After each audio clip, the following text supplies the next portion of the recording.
কুমিল্লা সদর দক্ষিণে নবনির্বাচিত উপজেলা পরিষদ চেয়ারম্যান আব্দুল হাই বাবলুকে ভুবনপুর পঞ্চগ্রাম উচ্চ বিদ্যালয়ের পক্ষ থেকে সংবর্ধনা দেওয়া হয়েছে। মঙ্গলবার দুপুরে সদর দক্ষিণ উপজেলার ভুবনপুর পঞ্চগ্রাম উচ্চ বিদ্যালয়ের হলরুমে এই সংবর্ধনা দেওয়া হয়। যুক্তরাষ্ট্র প্রবাসী রাবেয়া বাশার ফাউন্ডেশনের সার্বিক সহায়তায় অনুষ্ঠানে সভাপতিত্ব করেন অত্র বিদ্যালয়ের সভাপতি অধ্যক্ষ মীর মোহাম্মদ আবু তাহের। বিশেষ অতিথি হিসেবে উপস্থিত ছিলেন সদর দক্ষিণ উপজেলার মাধ্যমিক শিক্ষা অফিসার সৈয়দ মোহাম্মদ তৈয়ব হোসেন, রসুলপুর সরকারি প্রাথমিক বিদ্যালয় সভাপতি ডাক্তার কিরণ বৈদ্য ও ভুবনপুর সরকারি প্রাথমিক বিদ্যালয়ের সভাপতি হুমায়ুন কবির ভূঁইয়া সহ অত্র বিদ্যালয়ের শিক্ষক শিক্ষার্থীগণ উপস্থিত ছিলেন।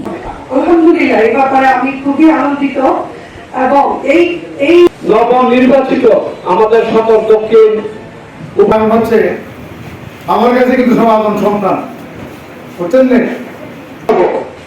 আর আমাদের যে প্রধানমন্ত্রী যে জনগণ